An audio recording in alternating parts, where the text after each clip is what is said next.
of home, I think of a place where there's love overflowing. I wish I was home, I wish I was back there with the things I've been knowing, winds that make the tall grass. Hi, my name is Larry White, and I am your producer and director of The Inner Beat. The Inner Beat is a socially conscious program that sometimes showcases cultural events as well as community events. And occasionally, we'll even bring you a little song and dance. So sit back and enjoy The Inner Beat. Genocide would not be an inappropriate term. If it was appropriate in 1945 when the petition was brought to the United Nations, it's appropriate in 2011. Just look at what has happened. Look, just read the New York Times. Wasn't it yesterday? Yesterday in the New York Times, the day before, they had an article on unemployment.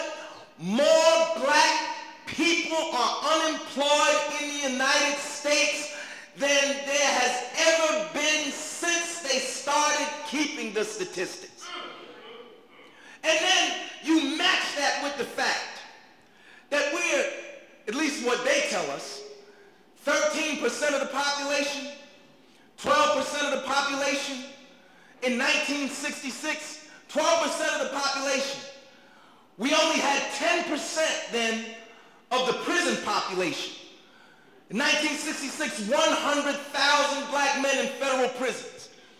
But here we are, 40 years later, and we see a tenfold increase. Not 100,000 black men in prison, 1.2 million black men in prison. And you know what the fastest growing section of the prison population is now? Black women. So it's not just they're aiming for they're aiming at all of us. And we shouldn't let them divide male and female. It's our people in danger. Our people, our entire people are in danger. I mean, that statistic really doesn't tell the truth. In Jersey, 70% of the state prison population is black and Latino. We have pop members that are in prison, so I have to go into the prisons to visit. And you see generations of family in prison. The father and the son, the grandfather and the grandson. And on visiting day, it's like Thanksgiving dinner in there. And the terrible part about it is that somehow people think this is normal. And this has been one of the great successes of the ideological superstructure, the media, the schools, the education, is to try and make us think that these horrendous, destructive, death-giving conditions that we face on a day-to-day basis is normal. There's nothing normal about it. Nothing normal at all.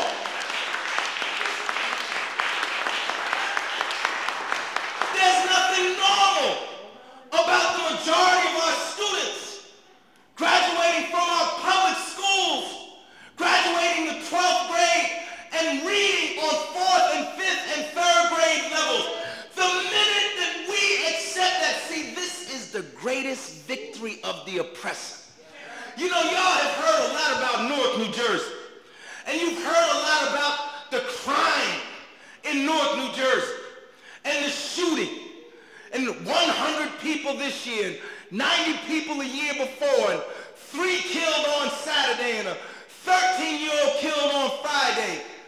But it's not just in Newark, New Jersey, it's in every city. 500 people were killed in New York City last year. It's not a Newark problem, it's a national problem. It's a national problem.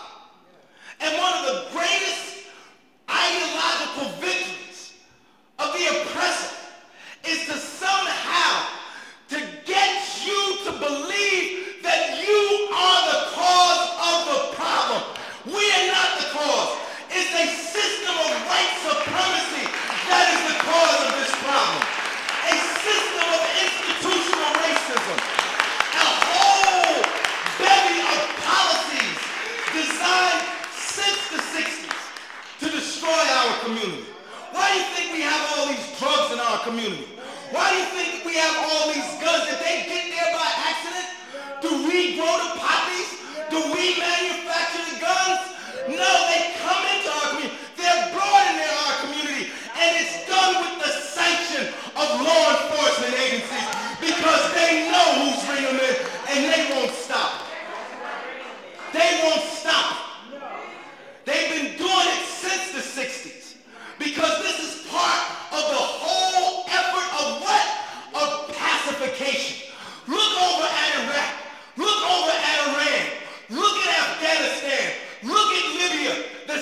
States of America.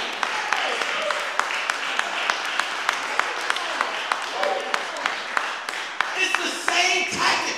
You want to talk about torture? They talk about Guantanamo. They tortured black men for years in Chicago.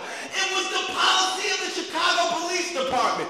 They just sent the chief of police to jail. They should have sent the whole damn force to jail because the chief alone wasn't doing it. They killed a young man named Earl Faison in Orange, New Jersey. What did the U.S. attorney say? He was tortured to death. So it wasn't that they started torture over there. They started it here and took it over there. Just like South Africa, the system of Bantu stance, where did they learn it? They learned it from here, the system of Native American reservations. That's where they got the policy for Bantu stands in South Africa. Where did apartheid always exist in South Africa? No, they got it from the whole system of Jim Crow laws that we had in this country. They applied it over there after 1945 in South Africa. This is the head, brothers and sisters. We're in the belly of the beast. This is the head. We're at the epicenter of world white supremacy. And we have to change it. And that's one of the lessons I draw from Dr. Clarke. Dr. John Henry Clarke was no ivory tower academic. He was, and I don't know if he would use these terms, Dr. McIntosh, to describe himself. I can't speak for him. He's gone and he can't tell us, but I would say that Dr. John Henry Clarke was a revolutionary intellectual. Why was he a revolutionary intellectual? Because he tried to use his intellectual skills and his intellectual abilities, and he put them in the service of the people, of our people. He could have stayed like all these other college professors within the confines of the walls of their department, of their lecture halls, but he came out. I think Dr. Clarke gave more lectures in the community than he did in the institutions. And we should be grateful for that. And he should be a model for other academics.